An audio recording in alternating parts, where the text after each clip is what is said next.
Shalom Imaners, gimana kabarnya nih? Semuanya pasti bersuka cita dan bersemangat kan? Nah, anak-anak Tuhan itu gak boleh letih lesu, karena kita udah dikasih kekuatan sama Tuhan untuk bisa jadi terang dan berkat. Jadi harus semangat, harus bersuka cita. Mantap sekali. Selamat datang teman-teman semua di persekutuan doa di awal bulan Mei ini.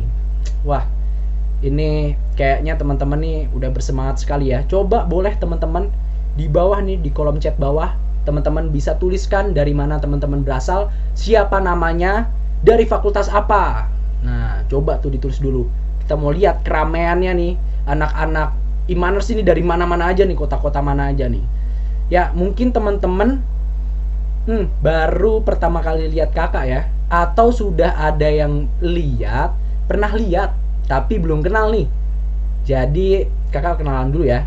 Kenalkan, nama kakak Galatia Novenusanto, biasa dipanggil Santo, dan kakak ini dari Fakultas Perikanan dan Ilmu Kelautan 2017. Jadi buat teman-teman yang dari FPK, bisa nih ya, nanti kalau ketemu kakak langsung sapa aja Kak Tio. Oh, atau enggak, bukan FPK aja, dari VIA, kan kita deket ya, saudara asik. Nah, teman-teman, kita mau ibadah, kita mau persekutuan doa.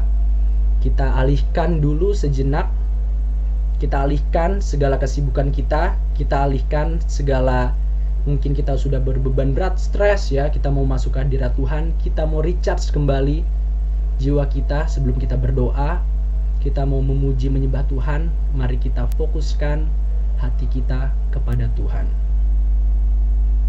Kita mau bilang bahwa Tuhan itu baik, kita mau terima kasih kepada Tuhan, karena begitu besar kasih setia Tuhan di hidup kita. Mari kita angkat satu pujian. Terima kasih Tuhan untuk kasih setiamu.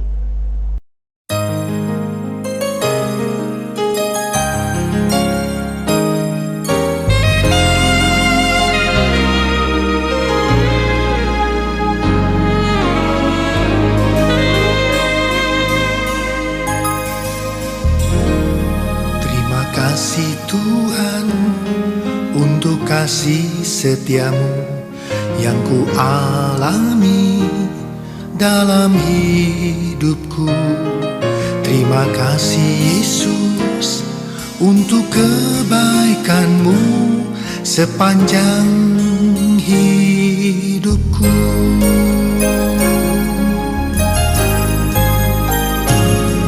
Terima kasih Tuhan untuk kasih setiamu yang ku alami dalam hidupku. Terima kasih Yesus untuk kebaikanmu sepanjang hidupku.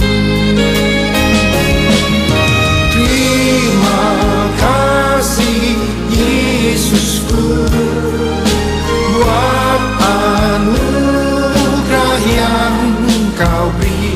Sebab hari ini Tuhan adakan syukur bagimu. Terima kasih Yesusku buat anugerah yang Kau beri. Sebab hari ini Tuhan adakan syukur bagimu.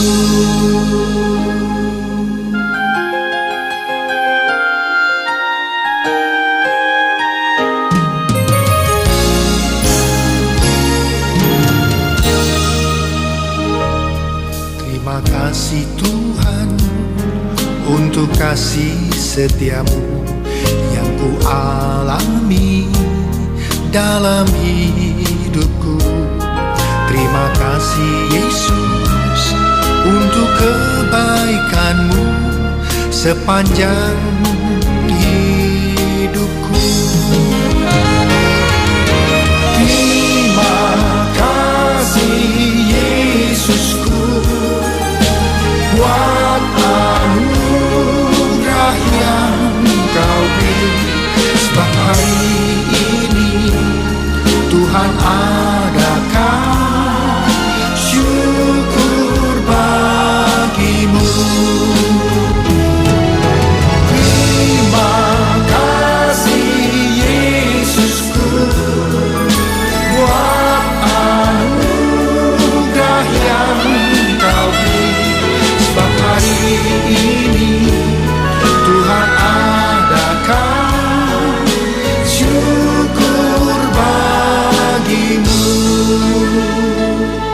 Sebab hari ini Tuhan adakan syukur bagimu.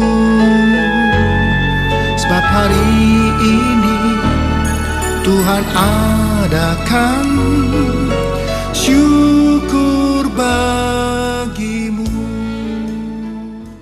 Mari kita bersatu di dalam doa. Bapa di surga, terima kasih Tuhan untuk kasih setia Tuhan untuk sepanjang hari. Kalau Tuhan boleh selalu ada bersama kami, boleh ada di setiap kegiatan kami. Terima kasih Tuhan untuk penyertaan Tuhan di dalam hidup kami. Kami mohon ampun Tuhan Yesus untuk segala dosa yang kami lakukan, baik pikiran kami yang kotor yang tidak berkenan di hadapan Tuhan, perkataan kami, perbuatan kami yang menyakiti hati teman kami, terlebih hatinya Tuhan. Kami mohon ampun Tuhan. Terima kasih untuk karya pengampunan yang boleh Tuhan berikan. Sekarang saat ini kami mau lebih dalam memuji menyembah nama-Mu. Biarlah Tuhan Yesus, Roh Tuhan yang memimpin kami dalam roh dan kebenaran, agar kami dapat memberikan yang terbaik semuanya untuk Tuhan. Terima kasih Tuhan, terima kasih Yesus. Kami siap untuk memuji menyembah nama Tuhan. Di dalam nama Tuhan Yesus kami telah berdoa dan mengucap syukur. Amin. Halo, gimana teman-teman? Nah, kita mau tes sukacita dulu nih. Mungkin dari teman-teman semua ya, ada yang lupa kalau Immanuel ini punya tes sukacita. Kita mau lihat dulu nih, gimana sih sesukacita apa teman-teman. Kita harus semangat ya. Jadi gini, tes sukacitanya di Immanuel. Kalau ceritanya kakak bilang Immanuel ada sukacita, teman-teman semua harus jawab pakai gerakan kayak gini. Yes, yes, yes, yes, yes. Sukacita, sukacita, gitu ya. Oke. Jadi kalau Immanuel dibilang Immanuel ada sukacita, teman-teman jawabannya yes, yes, yes, yes, yes. Sukacita, sukacita, gitu ya, teman-teman ya. Oke, kita coba mulai. Kita mau tes sukacitanya. Nah, ayo harus semangat, semangat, semangat. Immanuel ada sukacita. Yes, yes. Yes, yes, yes. Sukacita, sukacita. Yeay. Oke, keren teman-teman. Nah, teman-teman, karena kita udah semangat, kita mau nyanyikan pujian lagi nih. Karena kita nggak boleh lelah ya. Jadi kita mau nyanyikan pujian, jangan lelah bekerja di ladangnya Tuhan.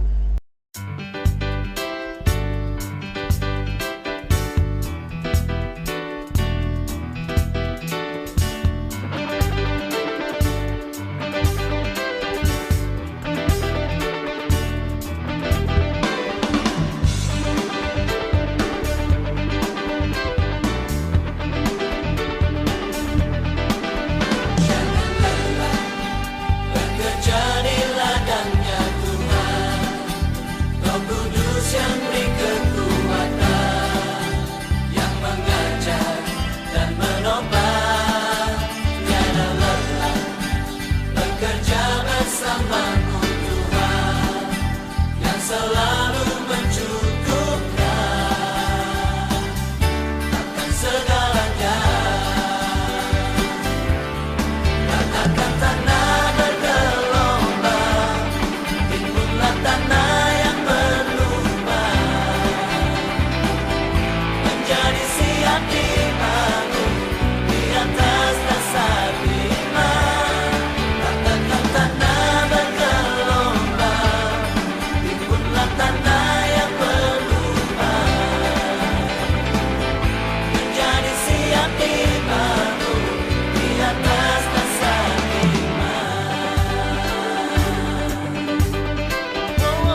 Ya, gimana teman-teman? Lebih semangat kan? Memang kita tidak boleh lelah bekerja di ladangnya Tuhan. Terus semangat. Nah, teman-teman, kakak punya pertanyaan nih buat teman-teman nih. Nanti yang bisa jawab ada hadiahnya. Nah, pertanyaannya adalah apa tema dan ayat dari persekutuan doa pada hari ini? Ayo, apa tema dan ayat dari persekutuan doa kita pada hari ini? Yang tahu, nah langsung aja tulis nama di kolom komentar ya. Silakan tulis nama, habis itu jawabannya di kolom komentar. Yang benar nanti dapat hadiah. Ayo, tulis, asik. Nah nih, kakak lihat nih udah pada rame-rame nih ya di kolom chat ya. Ayo, berusaha lagi. Ayo. Nah, tema dan ayat dari persekutuan doa kita pada hari ini. Ya, nah ini teman-teman jawabannya. Daripada lama-lama, nanti bisa di cross check ya teman-teman pengurus ya. Yang menang nanti dapat hadiah. Temanya pada hari ini adalah persembahan yang berkenan di hadapan Tuhan, yang diambil dari Roma 12 ayat 1. Bunyinya, karena itu saudara-saudara, demi kemurahan Allah, aku menasihatkan kamu supaya kamu mempersembahkan tubuhmu sebagai persembahan yang hidup, yang kudus, dan yang berkenan kepada Allah. Itu adalah ibadahmu yang sejati. Nah, itu teman-teman, tema dan ayat kita pada PD hari ini. Jadi teman-teman yang benar tadi siapa tuh? Mungkin dari teman-teman pengurus ya. Bisa dicek nanti ya. Hadiahnya itu dari Tuhan. Ya, karena tiba saatnya nih kita sudah mau masuk inti dari ibadah kita. Kita mau mendengarkan firman Tuhan yang nanti akan dibawakan oleh Kak Helena.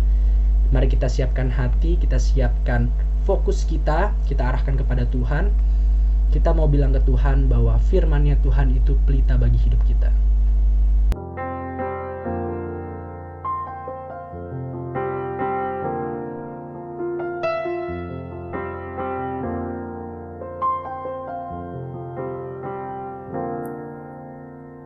Firman-Mu pelita bagi kakiku, terang bagi jalanku.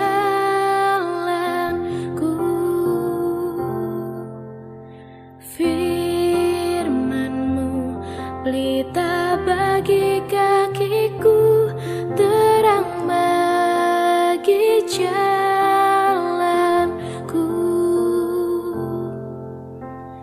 Waktu ku bimbang dan hilang jalanku, tetaplah Kau di sisiku.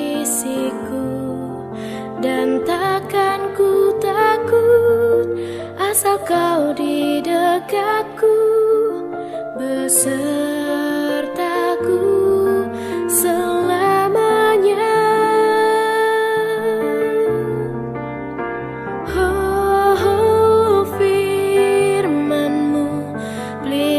Bagi kakiku, terang bagi jalanku. Firman-Mu pelita bagi kakiku, terang bagi jalanku. Terang bagi jalanku. Terang bagi jalanku.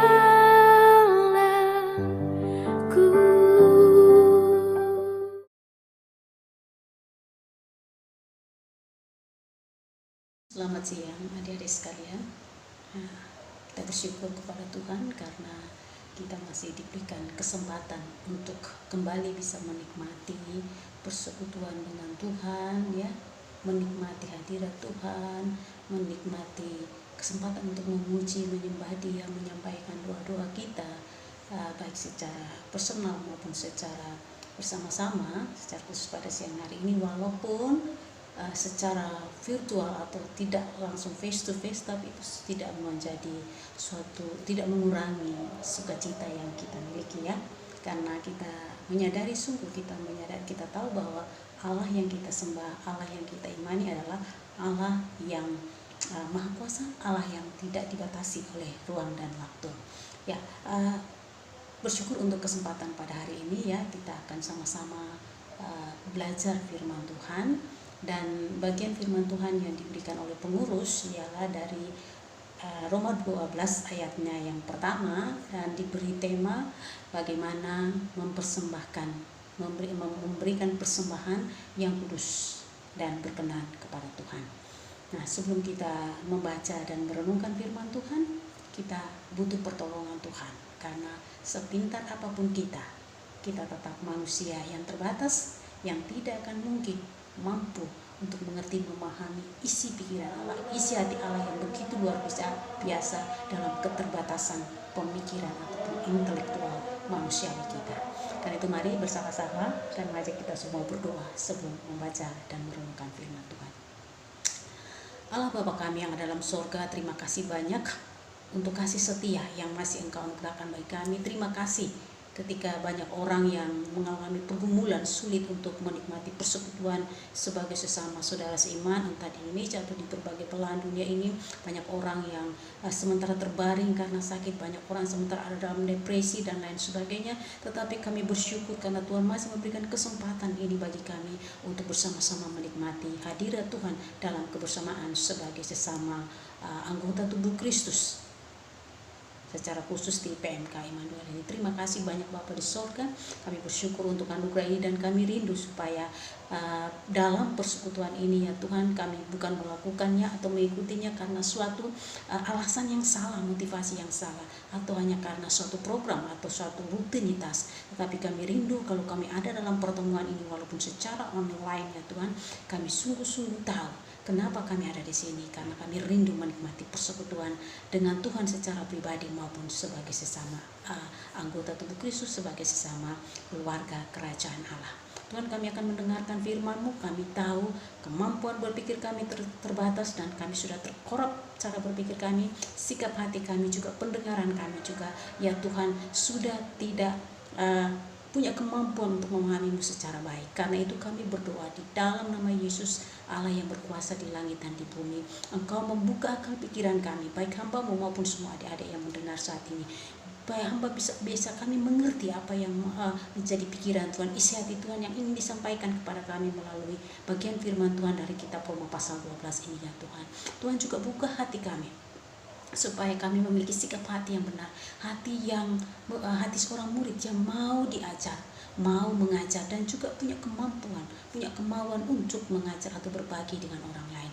Berikan telinga seorang murid supaya kami dalam mendengarkan firman Tuhan, mungkin ini bukan bagian firman yang pertama kali kami dengar, sudah berkali-kali, tapi biarlah dengan sikap hati yang benar kami mau mendengarkan apa yang mau Tuhan ajarkan kepada kami, apa yang mau Tuhan bentuk dalam kehidupan kami, sehingga berkat pertemuan pada siang ini tidak berlalu begitu saja daripada kami, tetapi sungguh-sungguh kami dapat memperkaya diri kami, dan ketika kami diperkaya, Roh Kudus menolong kami juga untuk memperkaya orang lain. Berkati apa menjadi persiapan daripada hamba-Mu, Hamba serahkan semua dalam tangan kasih-Mu. Biarlah Allah mengeluarkan roh hikmat dan pengetahuan untuk kami memahaminya, dan Allah kuduskan sempurnakan apa yang ada supaya itu menjadi berkat pertama-tama bagi hamba-Mu, juga kemudian kepada semua adik-adik ini ya Tuhan. Permuliakanlah nama-Mu ya Allah di dalam dan melalui firman-Mu yang akan kami perdengarkan, akan kami bahas pada siang hari ini. Dalam nama Tuhan Yesus Kristus, hamba mengucap syukur dan menyerahkan kesempatan ini untuk di take over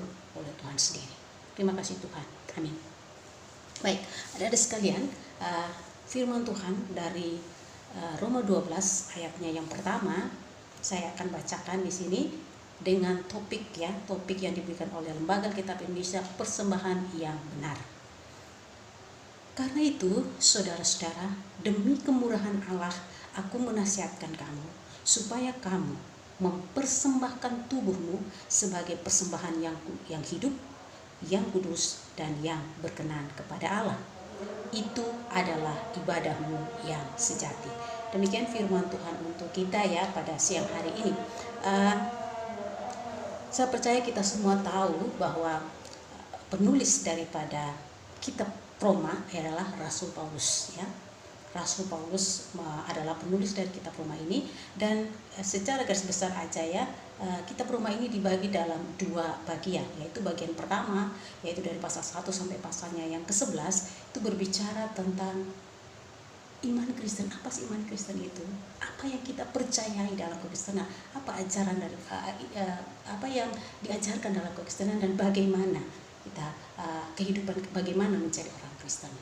Kemudian pada part yang kedua atau section yang kedua, yaitu dari pasal 12 sampai dengan pasal yang ke-16 itu berbicara tentang bagaimana kita atau bagaimana cara hidup sebagai seorang Kristen.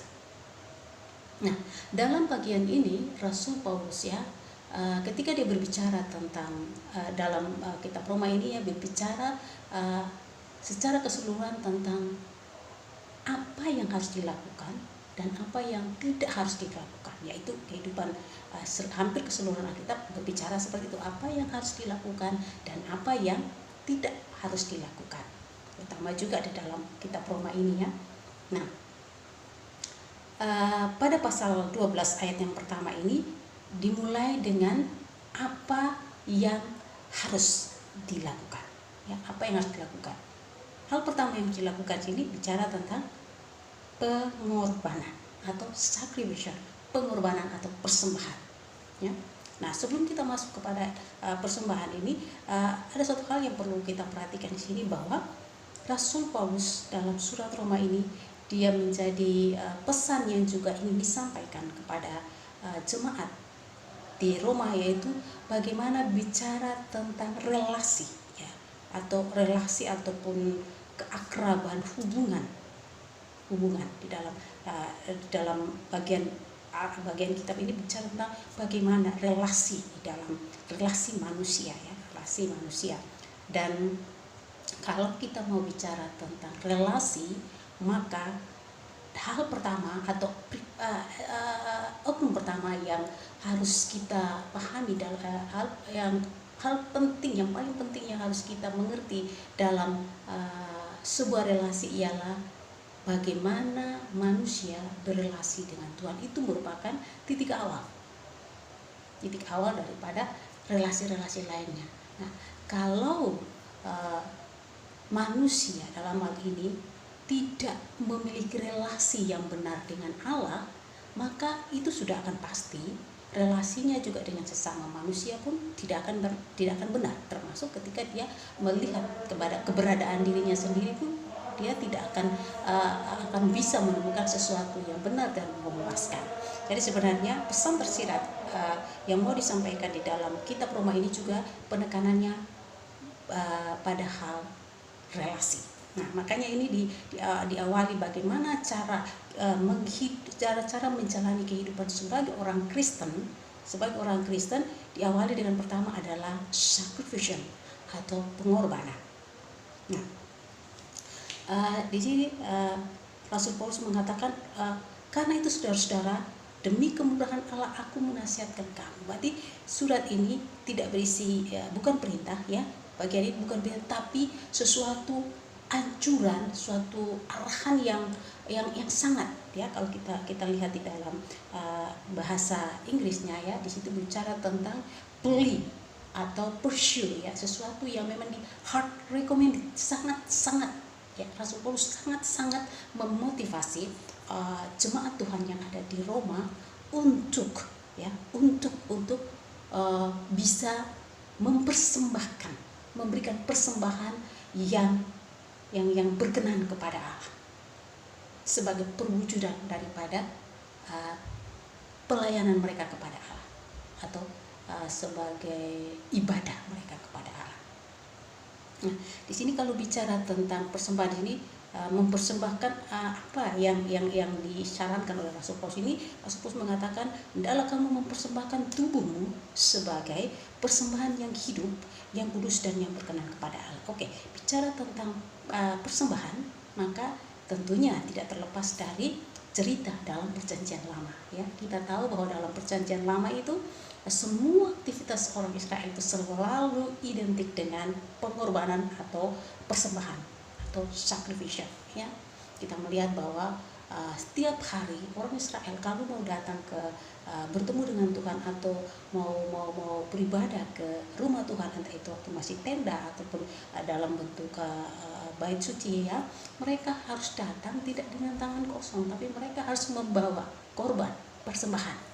Korban itu bisa binatang ya, bisa juga kayak tepung kayak apa gitu ya, tapi istilahnya mereka membawa, tapi biasanya identik dengan hewan, entah itu kambing, domba, bahkan juga burung merpati ya.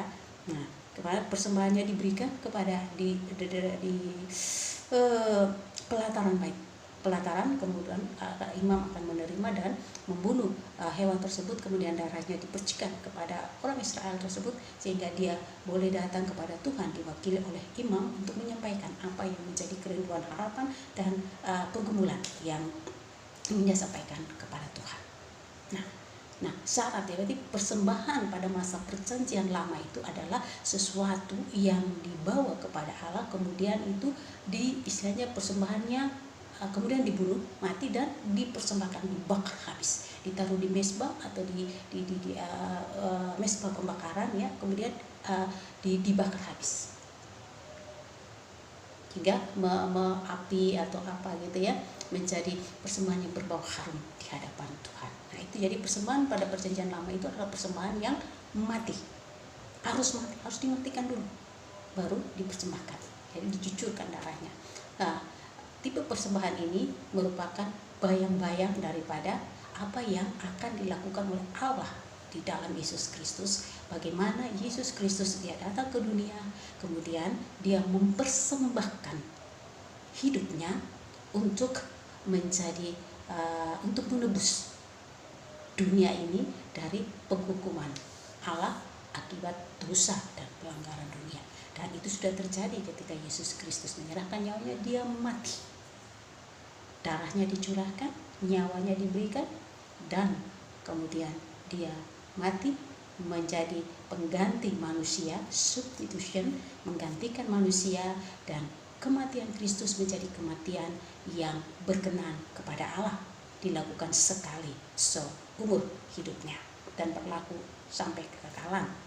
Nah, ingat kalau kita baca di perjanjian lama ya, Keluaran, Imamat ya, teman-teman adik-adik bisa membaca bahwa syarat daripada persembahan untuk pengampunan dosa itu ialah bahwa hewan yang akan dipersembahkan itu harus hewan yang muda dan tidak bercacat celah atau sempurna. Dan kita tahu bahwa itu semua tidak bisa dilakukan oleh manusia manapun kecuali oleh Allah sendiri, karena semua manusia sudah berdosa. Maka Allah di dalam Yesus Kristus, hanya Allah dalam Yesus Kristus yang bisa melakukan itu, karena Yesus Kristus adalah pribadi yang sempurna, sehingga pengorbanannya menjadi pengorbanan yang berkenan di hadapan Allah untuk menjawab tuntutan dosa manusia. Nah, sekarang kita bergerak ke perjanjian baru. Di sini Rasul Paulus berkata, karena itu saudara-saudara, demi kemurahan Allah aku menasihatkan kamu supaya kamu mempersembahkan tubuhmu sebagai persembahan yang hidup, kudus, dan yang berkenan kepada Allah, itu adalah daripada sejati ya. Nah, sekarang ada pergeseran. Kalau dulu korban yang dipersembahkan pada perjanjian lama adalah korban yang mati, maka pada masa perjanjian baru Rasul Paulus Allah melalui Paulus mengatakan, persembahkanlah tubuhmu sebagai persembahan yang hidup. Artinya apa di sini? Kalau dia mempersembahkan tubuh, ya kita bisa aja mempersembahkan tubuh yang mati, tapi bukan itu. Hanya tubuhmu sebagai persembahan yang hidup. Artinya apa? Totalitas, ya, totalitas kehidupan kita dipersembahkan kepada Allah. Jadi bukan hanya about a body, tapi semua eksistensi keberadaan kita sebagai pribadi, sebagai manusia itu dipersembahkan kepada Allah sebagai persembahan yang hidup. Nah, di sini sebagai persembahan yang hidup. Kemudian yang kedua ialah yang kudus. Jadi ada dua syarat ya di sini ya. Ada dua syarat, yaitu yang hidup dan yang kudus. Nah, bagaimana seorang manusia berdosa bisa menjadikan dirinya sebagai persembahan yang kudus. Kita tahu bahwa semua manusia sudah berdosa, tidak ada yang kudus. Nah, bagaimana kita bisa memberikan hidup kita sebagai persembahan yang kudus sehingga berkenan kepada Allah? Kunci jawabannya sebenarnya pada awal daripada ayat 1 ini. Karena itu ada kata-kata istilahnya di sini memberikan alasan. Alasannya yang kita tahu dari pasal 1 sampai pasal yang ke-11 bahwa kita manusia berdosa, kematian Kristus menjadi satu-satunya cara, dan melalui Yesus Kristus, iman kepada Yesus Kristus, kita yang notabene manusia berdosa, ketika kita mau membuka hati dan menerima Dia, maka kita mengalami pembenaran. Kita mengalami pembenaran, sehingga kalau kita menjadi benar, bukan karena kita melakukan kebenaran, tetapi karena kita dibenarkan melalui iman ketika kita menerima Yesus Kristus sebagai Juru Selamat dan Tuhan kita. Jadi secara status, seseorang yang sudah membuka hati dan menerima Yesus, dia menjadi pribadi yang kudus karena dikuduskan oleh kematian Kristus ketika dia beriman dan percaya kepada Yesus Kristus. Nah, karena kita sudah diselamatkan, kita sudah dibenarkan oleh Allah di dalam Yesus Kristus, maka kita semua persembahkan kehidupan yang sudah kita terima daripada Kristus ini menjadi persembahan yang kudus. Nah, kudus yang dimaksud sini bukan bicara tentang pengampunan dosa kudus dalam pengertian status kita, karena status kita adalah kita sudah kudus dalam pengertian dikuduskan. Tetapi ingat bahwa kita masih menghidupi hidup ini di dalam tubuh jasmani kita yang notabene masih ada pengaruh hukum dosa. Upah dosa yaitu maut sudah diselesaikan oleh Kristus sekali dan sempurna. Tetapi bagaimana kita menghidupi status kekudusan kita itu, ini masih menjadi suatu pergumulan, masih suatu perjuangan, ya, masih suatu peperangan rohani, karena ingat kita diperanakan dalam dosa.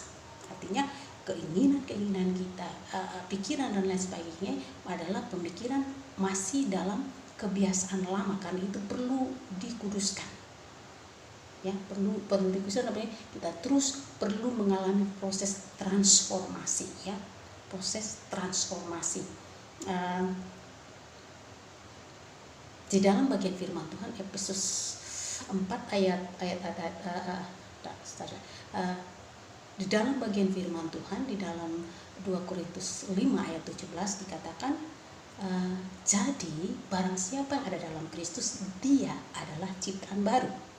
Yang lama sudah berlalu, sesungguhnya yang baru sudah datang. Artinya apa? Ketika kita menerima Kristus, kita mengalami yang namanya lahir baru atau dilahirkan kembali. Kita dilahirkan sebagai warga kerajaan Allah dengan status sebagai anak Allah. Artinya sebagai pribadi, orang percaya baru, kita perlu menghidupi kehidupan kita dengan status yang baru sebagai anak-anak Allah, sehingga di dalam proses kita bertumbuh sebagai anak-anak Allah itu kita akan mengalami pengalaman demi pengalaman yang baru dalam kebersamaan kita dengan Allah di dalam pimpinan kuasa Roh Kudus yang ada di dalam kehidupan kita. Ya, kita akan mengalami jatuh bangun. Nah, itulah yang dikatakan bahwa ada tiga fase dalam proses kehidupan seseorang menjadi Kristen, yaitu pertama justification, ya, artinya pengadilan. Nah, kita kemudian dibenarkan oleh Yesus Kristus. Kemudian yang kedua ialah sanctification, artinya pengudusan. Pengudusan itu berlangsung selama kita hidup di dunia. Pengudusan adalah kita yang adalah dulu manusia lama yang diperbudak oleh dosa, kita mulai mengenakan manusia baru dan hidup, mulai menyesuaikan hidup sebagai ciptaan yang baru, yang mana tujuan daripada proses sanctification ini adalah bagaimana kita akan diproses, dibentuk untuk hidup semakin menyerupai Kristus. Nah, karena itu bagaimana supaya kita bisa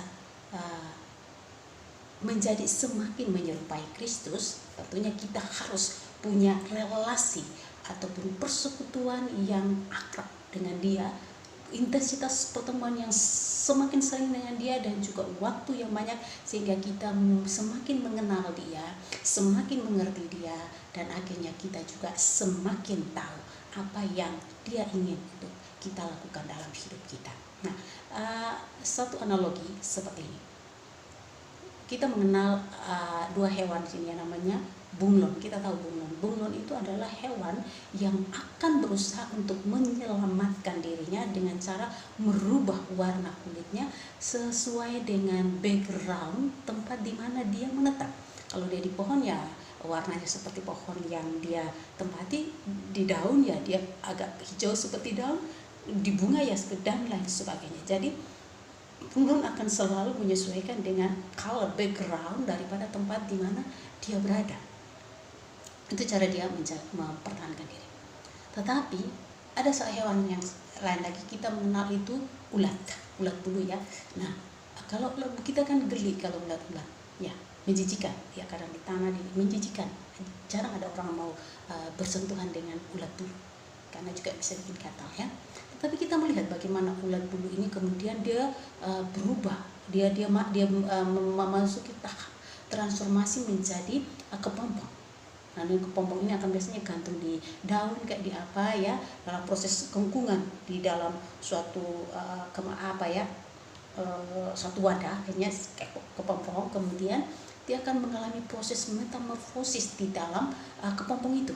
Dan pada akhirnya sampai waktunya kepompong itu akan berubah menjadi makhluk yang sangat indah, yaitu kupu-kupu. Kalau ulat biasanya main-main di bawah, tapi kupu-kupu terbang tinggi dari satu tempat ke tempat yang lain, dan banyak orang menyukai dia. Nah, proses perubahan dari ulat menjadi kupu-kupu ini yang disebut sebagai transformasi. Inilah yang dikehendaki oleh Allah di dalam kehidupan orang Kristen. Ketika seseorang menerima Yesus, maka dia mengalami yang namanya proses transformasi. Nah, jadi dari ulat dia akan menjadi kupu-kupu. Tapi sebelum dia menjadi kupu-kupu, dia akan ada di dalam suatu situasi yang namanya proses pembentukan, yaitu menjadi kepompong. Di dalam kepompong inilah dia akan dibentuk. Jadi pembentukan itu dimulai dari dalam. Apa yang dibentuk? Hati kita, roh kita, dan juga pikiran kita. Di dalam surat Paulus kepada Efesus 4 ayat 23 kalau nggak salah, sehingga kamu dibaharui dalam roh dan pikiran. Berarti internal mengalami proses perubahan transformasi itu dari dalam, dan dari dalam itu kemudian akan keluar, akan terlihat di luar, ya. Nah, dalam hal ini berdasarkan analogi daripada bunglon dan ulat tadi ya, kita melihat sebenarnya apa yang mempengaruhi kita, apa warna kita ya, kita berubah warna ya, apa menjadi warna kita, apa yang mempengaruhi kehidupan kita ya.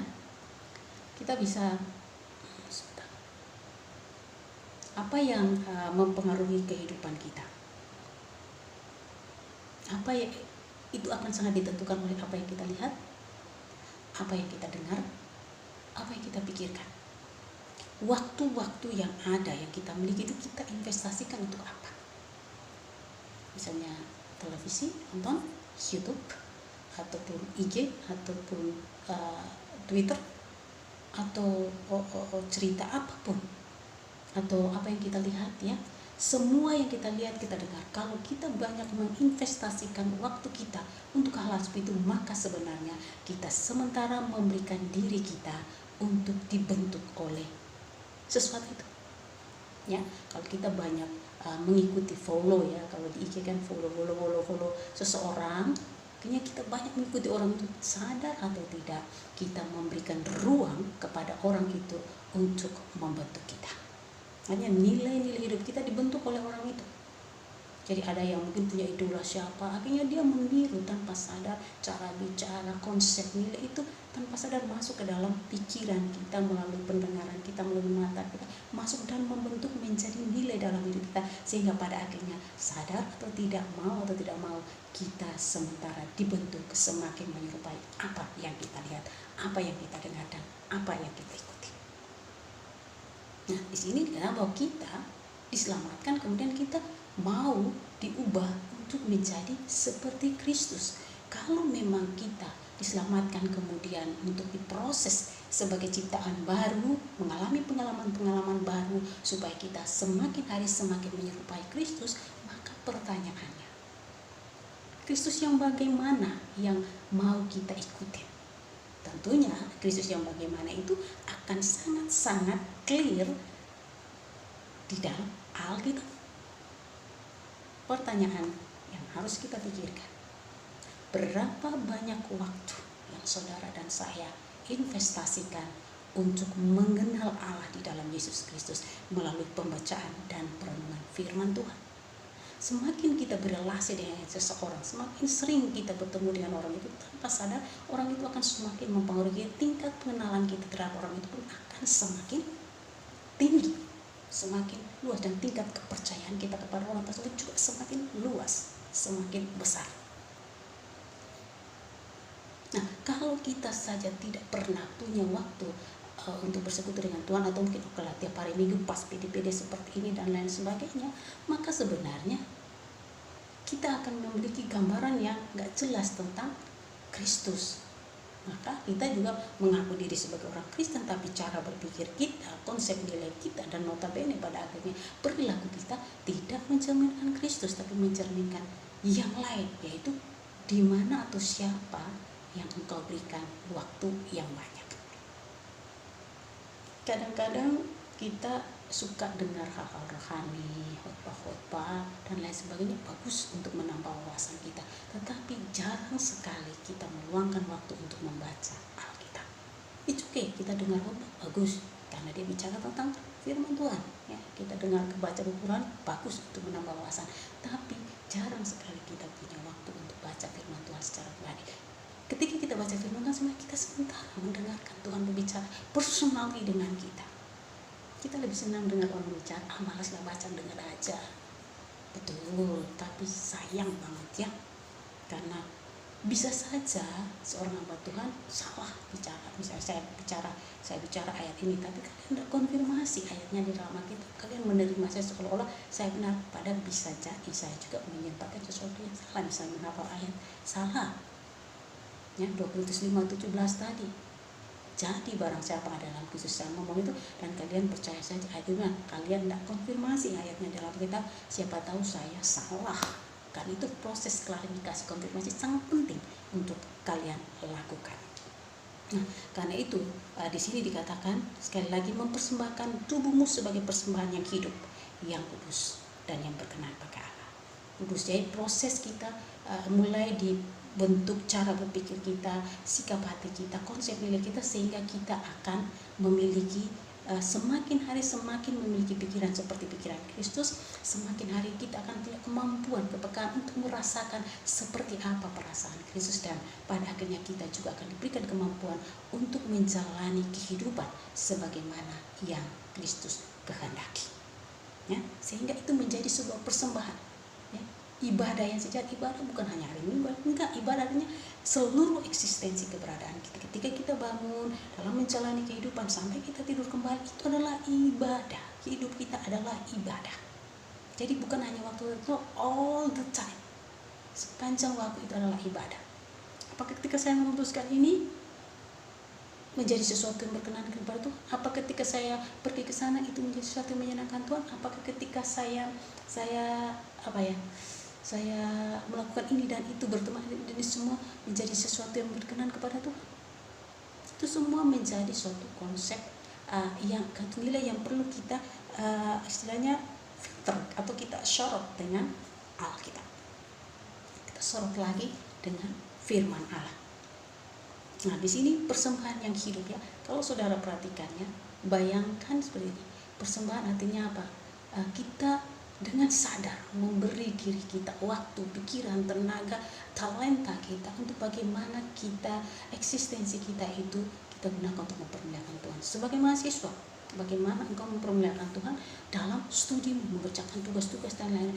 Sebagai orang muda, dalam pergaulanmu, dalam tutur katamu. Sebab ya kita sering menggunakan, mungkin sering posting segala sesuatu di dunia maya. Apakah itu yang kita postingkan sesuatu yang mencerminkan Kristus ataukah tidak?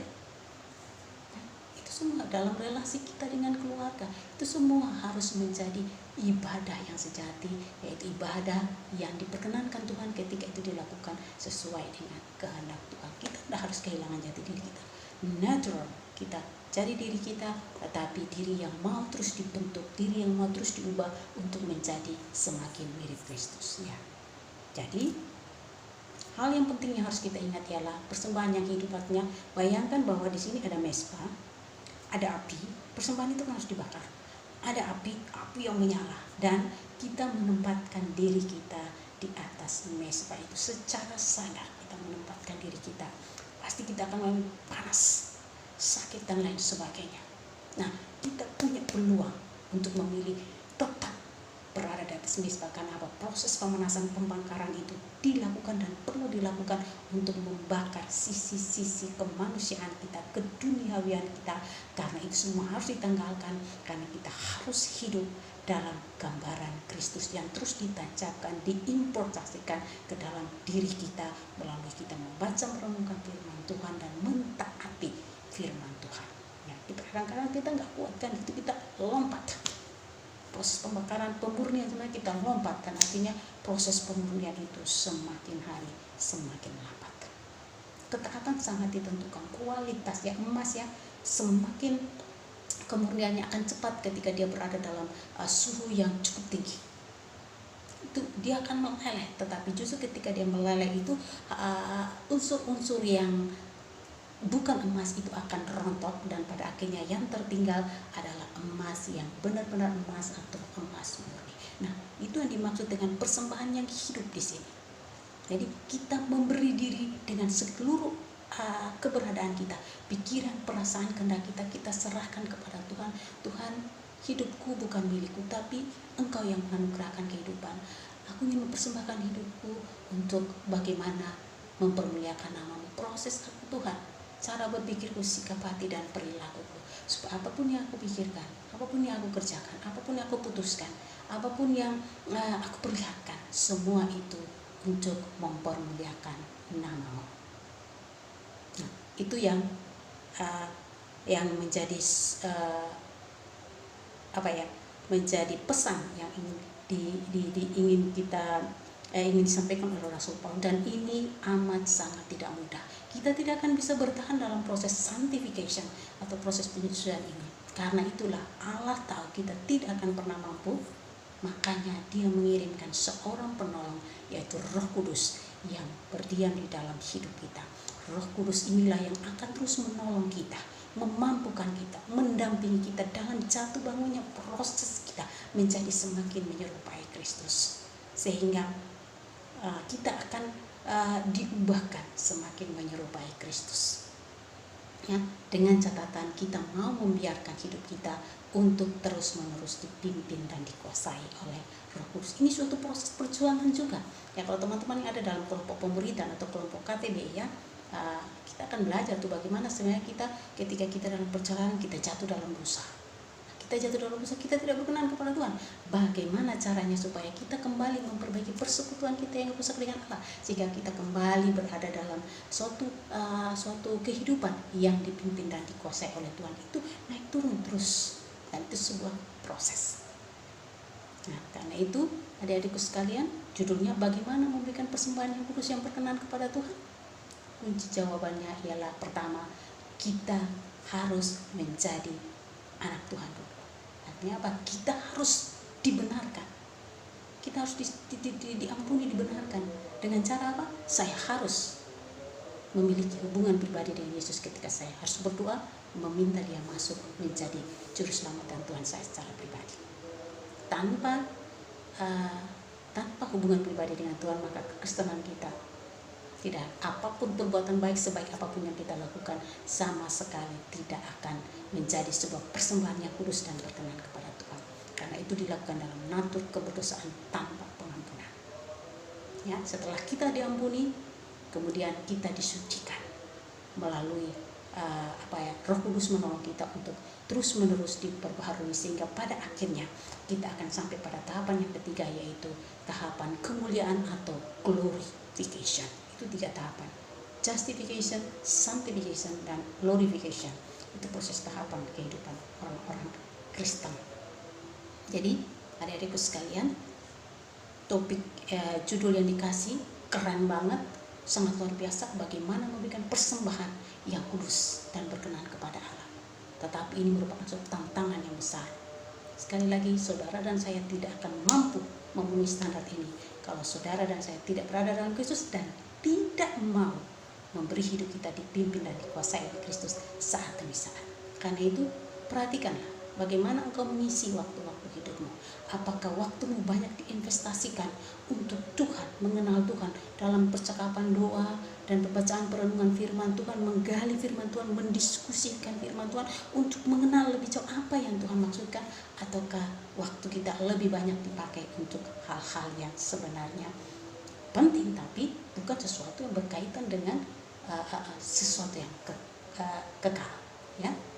Nah, sekali lagi Rasul Paulus menegaskan, karena itu saudara-saudaraku, demi kemurahan Allah, demi anugerah Allah, ya, demi keselamatan yang telah Allah berikan kepada kita, aku Paulus menasihatkan kamu supaya kamu mempersembahkan tubuhmu atau totalitas hidupmu sebagai persembahan yang hidup, yang kudus, dan yang berkenan kepada Allah. Itu adalah ibadahmu yang sejati. Sekali lagi, mulai berkomitmen bagaimana kita mempermuliakan nama Tuhan sejak bangun pagi sampai tidur malam. Dalam setiap aktivitas, hal-hal yang besar bukan hal-hal kecil. Apa yang menyenangkan hati Tuhan? Saya harus hidup dalam pengucapan syukur. Bagaimana saya harus melaksanakan tugas dan tanggung jawab semua sebagai mahasiswa dan lain. Saya tidak boleh berkeluh kesah, tapi belajar menyerahkan segala sesuatu kepada Tuhan di dalam doa. Ada tantangan, saya tahu kemana saya harus melangkah, kepada siapa saya minta tolong. Dan jangan lupa juga saya belajar menyatakan kasih Allah dengan berbagi kabar baik kepada orang lain. Saya sudah diselamatkan, maka saya tidak boleh menjadi orang Kristen yang egois, yang hanya cukup menikmati kekristenan tanpa peduli terhadap yang lain yang sementara terhilang.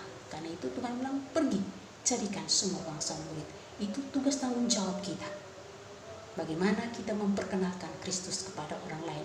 Ada konsekuensi? Yes, pasti ada. Tetapi kita mau mempersembahkan hidup kita, artinya kita siap untuk menerima segala konsekuensi sebagai pernyataan kasih kita kepada Allah. Ketika orang mungkin salah mengerti kita, orang curiga sama kita, itu hal-hal yang biasa, hal yang wajar. Itu harga yang harus kita bayar dalam proses mematikan keinginan-keinginan daging. Nah, apakah kita siap dengan itu? Ataukah kita lebih memilih zona nyaman kita? Daripada saya kehilangan sahabat, daripada nanti saya dijauhi dan lain sebagainya, kita lebih senang untuk mengikuti keinginan daging kita, dan kita tidak mau menghormati Allah dalam hidup kita. Dengan begitu, apakah kita mengatakan kita mau mengasihi Tuhan, mau memberikan persembahan yang terbaik untuk Tuhan, yang berkenan kepada Tuhan? Kita perlu mendoakannya lagi untuk hal-hal seperti itu. Oke, jadi sekali lagi saya mengingatkan bahwa hidup kita adalah anugerah Tuhan. Karena itu sudah sewajarnya kita memberikan kembali hidup ini dengan segala sesuatu yang kita miliki untuk dipakai mempermuliakan nama Tuhan. Melalui cara ketaatan kita melakukan apa yang menjadi kehendak Tuhan, maka kita akan diproses oleh Tuhan untuk menjadi semakin menyerupai Dia dalam semua aspek hidup kita. Melalui cara berpikir kita, sikap hati kita, dan teraktualisasi dalam semua tindakan, cara bicara, dan keputusan-keputusan yang kita ambil. Tuhan menolong kita, memampukan kita untuk bagaimana mempersembahkan hidup kita dengan menjalani hidup ini sesuai dengan maunya Tuhan, sebagai persembahan kita kepada Dia atau sebagai pelayanan kita kepada Dia. Mari kita berdoa. Bapa, di dalam nama Tuhan Yesus Kristus, hamba mengucap syukur dan berterima kasih untuk kesempatan yang ada Kiranya Tuhan boleh menolong kami semua, baik hamba-Mu maupun semua adik-adik ini, untuk bagaimana kami tidak hanya mengerti, tapi kami juga belajar untuk melakukan apa yang kami mengerti. Dengan demikian firman-Mu itu menjadi hidup dalam kehidupan kami, dan kami boleh mengalami transformasi karena ketaatan kami melakukan apa yang kami mengerti daripada firman-Mu. Terpujilah Engkau Allah yang kekal, dalam nama Yesus Kristus Tuhan yang telah menganugerahkan kehidupan kepada kami, dan juga yang akan terus memimpin kami, menolong kami, memampukan kami melalui pekerjaan Roh Kudus, untuk kami bisa hidup semakin hari semakin menyerupai Engkau, akan membantu kami supaya kami bisa mempersembahkan hidup kami, tubuh kami sebagai persembahan yang hidup, yang kudus, dan yang berkenan kepadamu. Dalam nama Tuhan Yesus Kristus kami mengucap syukur dan berdoa. Amin. Terima kasih. Tuhan Yesus memberkati.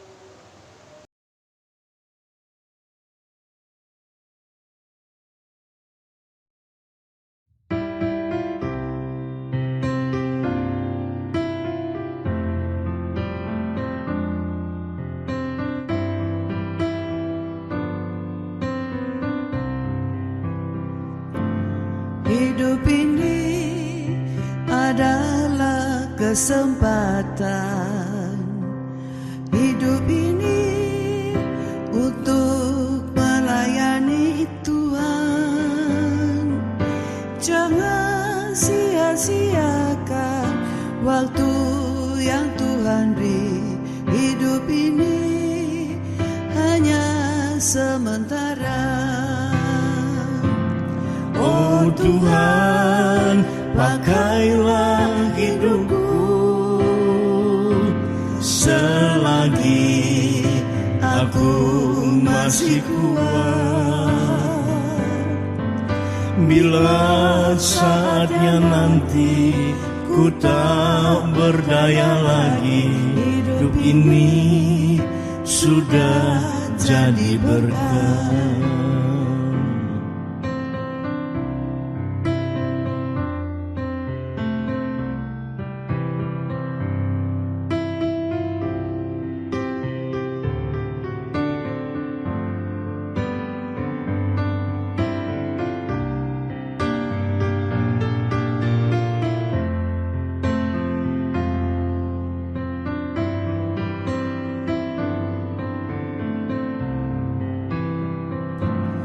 Hidup ini adalah kesempatan. Hidup ini untuk melayani Tuhan. Jangan sia-siakan waktu yang Tuhan beri.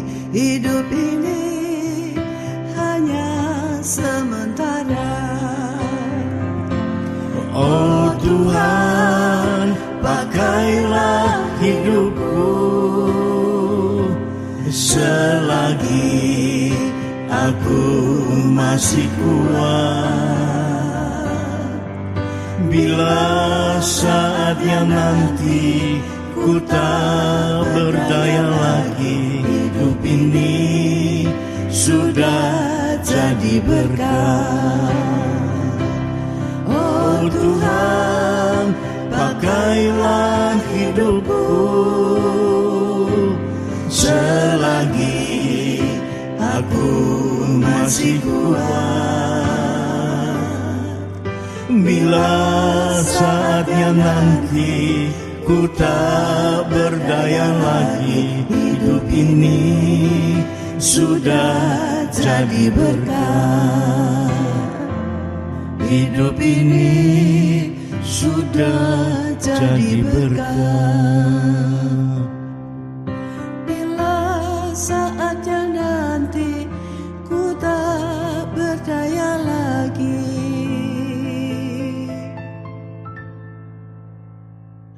hidup ini sudah jadi berkah.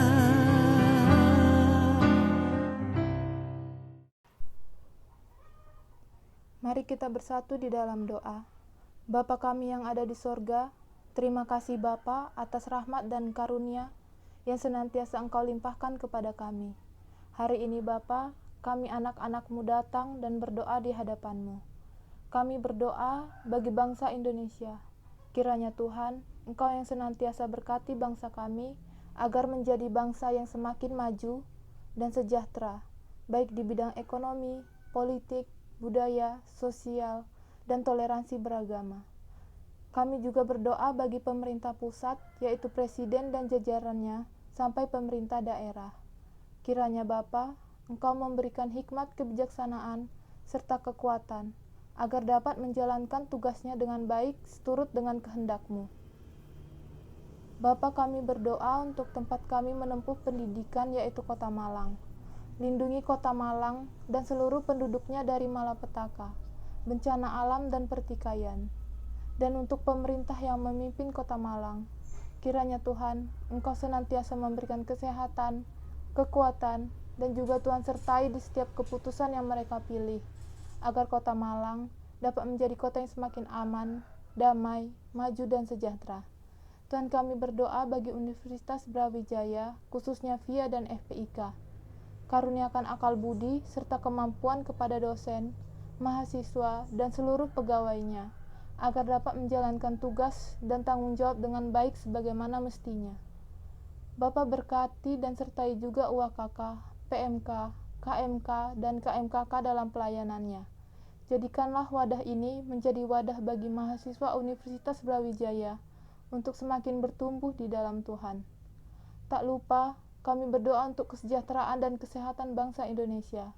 Berikan kami kekuatan Bapa untuk menghadapi virus COVID-19 ini dengan bijak. Bapa, lindungi kami agar senantiasa terhindar dari berbagai bencana alam serta konflik sosial yang dapat memecah belah rasa persatuan kami. Terima kasih Bapa. Kami juga berdoa bagi PMK Immanuel, VIA dan FPIK sebagai tempat atau wadah yang lebih baik lagi untuk mahasiswa bisa bertumbuh dan bersekutu di dalam Tuhan. Kami juga berdoa bagi warga Immanuel yang sedang menjalankan perkuliahan dan menjalankan tugas akhir, baik ujian magang, kompres, skripsi. Kiranya Tuhanlah yang memperlancar segala prosesnya. Terima kasih Bapa. Kami juga berdoa bagi warga Immanuel yang berulang tahun pada minggu ini dan hari ini. Kiranya Tuhan yang memberikan panjang umur, sehat selalu dan semakin dekat dengan Tuhan. Kami juga berdoa bagi warga Immanuel dan keluarganya yang mungkin dalam keadaan sakit. Semoga cepat pulih kembali dan sehat seperti semula. Terima kasih Bapa. Kami juga berdoa bagi warga Immanuel yang memiliki pergumulan. Kiranya Tuhan sendiri yang menolong dan memberikan jalan keluar bagi mereka. Terima kasih Bapa. Mari kita berdoa. Bapa, terima kasih karena Engkau sudah memimpin, menyertai, dan bersama-sama dengan semua kami di dalam persekutuan pada siang hari ini, dari awal sampai pada saat ini kami akan mengakhirinya. Doa kami kiranya apa yang sudah dilakukan pada sepanjang persekutuan ini boleh menjadi sesuatu yang menyenangkan hati Tuhan, menjadi sesuatu yang mempermuliakan nama Tuhan. Dengan demikian, itu pun juga akan menjadi berkat bagi kami semua. Terima kasih untuk semua adik-adik yang sudah mengambil peran masing-masing ya Tuhan, dan bahkan semua yang ikut ambil bagian dalam persekutuan pada siang hari ini. Kiranya kami semua termotivasi untuk bagaimana kami mau menjalani kehidupan kami sebagai sebuah ibadah atau sebagai sebuah pelayanan yang menyenangkan hati Tuhan. Karena itu kami percaya bahwa Tuhan yang telah berjanji tidak akan pernah membiarkan dan tidak akan pernah meninggalkan kami. Melalui pekerjaan Roh Kudus akan memimpin, menyertai, memampukan kami untuk terus bagaimana kami belajar taat melakukan apa yang kami pahami dan kami mengerti tentang kebenaran firman Tuhan, mempersembahkan hidup kami, tubuh kami sebagai persembahan yang kudus dan berkenan kepadamu. Mampukanlah kami untuk bisa meneruskan berkat-berkat yang sudah kami terima kepada orang-orang lain yang ada di sekeliling kami, sehingga melalui bibir mulut kami, melalui keberadaan hidup kami, ada orang-orang lain yang boleh mengenal Engkau Yesus Kristus sebagai Juru Selamat dan Tuhan. Bahkan mereka mau menerima Engkau sehingga mereka boleh menjadi bagian daripada anggota keluarga kerajaan Allah. Hamba terus berdoa untuk semua pengurus, bahkan juga semua mahasiswa-mahasiswa Kristen yang ada di PMK Immanuel, supaya terus bertumbuh di dalam kecintaan untuk mengenal Tuhan lewat pembacaan dan perenungan firman Tuhan, baik secara pribadi maupun kelompok dalam bentuk kelompok-kelompok KTB ataupun kelompok-kelompok pemuridan, maupun juga bertumbuh dalam doa, baik doa pribadi maupun doa kelompok. Dan bukan hanya itu saja, semua mahasiswa Kristen yang ada di PMK Immanuel ini ya Tuhan, terus punya kerinduan untuk bagaimana menjadi murid-murid Kristus yang bermultiplikasi, yang mampu dan juga yang bisa membawa atau memperkenalkan Kristus kepada orang-orang yang ada dalam lingkup pengaruh mereka masing-masing, menceritakan tentang kasih dan rencana Allah kepada orang-orang yang mereka kenal dan mereka ketahui secara langsung maupun secara tidak langsung, secara online. Dan bahkan lebih daripada itu, mereka juga termotivasi untuk menjadi orang-orang yang memuridkan orang lain. Karena untuk itulah Engkau memberikan perintah kepada kami, Engkau menyelamatkan kami supaya kami juga pergi untuk memberitakan kabar baik kepada orang lain dan menjadikan mereka semua murid-murid-Mu seperti kami juga. Terima kasih sekali lagi, kami bersyukur untuk kesempatan ini. Kami akan berpisah dari ruang pertemuan ini ya Tuhan secara online. Kami serahkan hidup dan kehidupan kami, apapun yang kami lakukan di tengah-tengah komunitas kami masing-masing dimanapun kami berada, bersama dengan keluarga dan semua yang kami kasihi, kami serahkan dalam tangan kasih-Mu. Pimpinan dan penyertaan-Mu ya Allah menjadi pengharapan kami satu-satunya.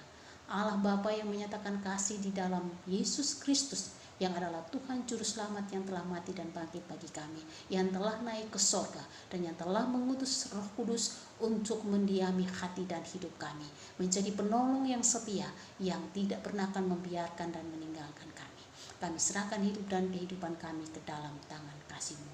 Bantu kami Tuhan untuk supaya kami dimampukan bisa menjalani kehidupan kami ataupun menjalani hari-hari yang Engkau percayakan kepada kami sebagai hari-hari yang mana kami lakukan untuk mempersembahkan hidup kami sebagai persembahan yang berkenan kepadamu. Terpujilah Engkau Allah yang kekal, dalam nama Yesus Kristus Tuhan kami mengucap syukur dan berdoa kepada Bapa di sorga. Amin. Tuhan Yesus berkati.